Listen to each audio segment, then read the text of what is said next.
Welcome to a video that is going to be full of numbers. We will analyze all of the power armors in Fallout 4 and see how much do they all cost and what are their stats like when using the same part modifications for all of them. Since the Raider armor doesn't have models, it's not possible to have a 100% correct comparison with the rest of the armors, unless we don't modify the models at all. However, the Raider armor has the welded model, which is pretty much the same as the B models of all other armors, without the additional energy resistance. For the comparison, we will use the welded model for the Raider armor parts and the Model B of all other armor parts. All helmets have the targeting HUD and the bright headlamp. The torso has the Tesla coils. The arms have the hydraulic braces and the legs have the kinetic servos. For the first comparison, we will not be touching the paint jobs, as the Raider armor doesn't offer any. The Raider armor is obviously the cheapest to build with these upgrades, and despite the low energy resistance, other stats are very good, especially the health. The biggest amount of a specific material necessary to build it is aluminium. I assume that you assumed that this number is not a coincidence.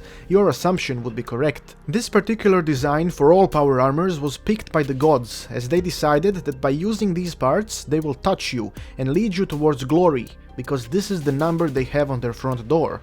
The number that solves all problems. The T45 armor is next. Using the same parts as the Raider armor, the cost increases quite a bit for adhesive, but the aluminum is still the number that must never be said out loud. The interesting thing about this armor, comparing it to the Raider one, is that the damage resistance is the same, and while energy resistance is 180 points higher, the actual health is lower by 115 points. So technically, the Raider armor is better than the T45 armor if you avoid enemies that deal energy damage. It is true that you get the T45 right at the start of the game, so it is easy to just skip the Raider armor altogether, but the T45 can't really be found on many locations, while the Raider armor can, and repairing the Raider armor is a bit cheaper. It is also worth noting that maneuvering both of these armors is very similar, because they are both old and shitty. The next armor is the T51, which is a different generation of power armors. The cost of the materials isn't as high as one would assume if you look at the stats and compare it to the T45. It brings a lot more damage and energy resistance, as well as health. The only considerable difference in material price is adhesive, and it is only 11, so by any logic, if you do plan on collecting resources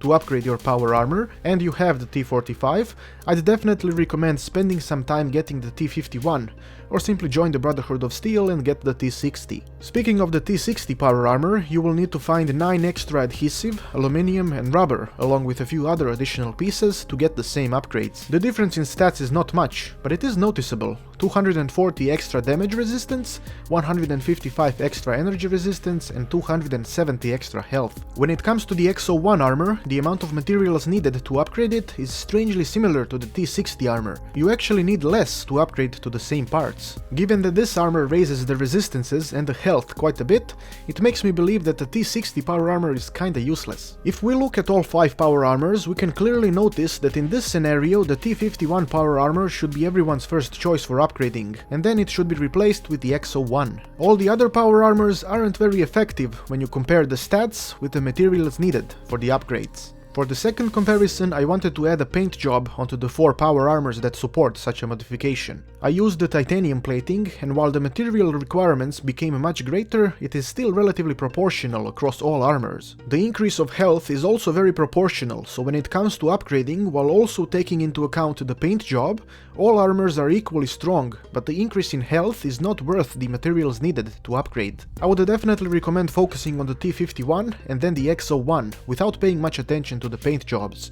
They seem to be expensive without giving much in return. I hope I have given you some insight into the differences between the power armor upgrades. They're obviously different with other upgrade parts, but if you would like to have a specific upgraded power armor set, this pattern will probably repeat with all armors. I would like to thank Kevin Spacey for helping me deal with the math in this video. He is truly a mathematic genius, and without his assistance I would still be lost in the numbers. Thanks for watching, and make sure to let me know what is the number needed to touch the butt of every third baby dragon that gets born in Petardia, if we take into consideration the fact that the amount of salt in the sea is 37% lower than usual.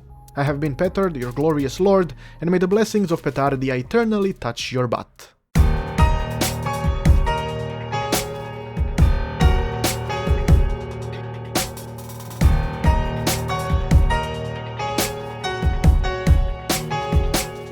The next armor is the T50...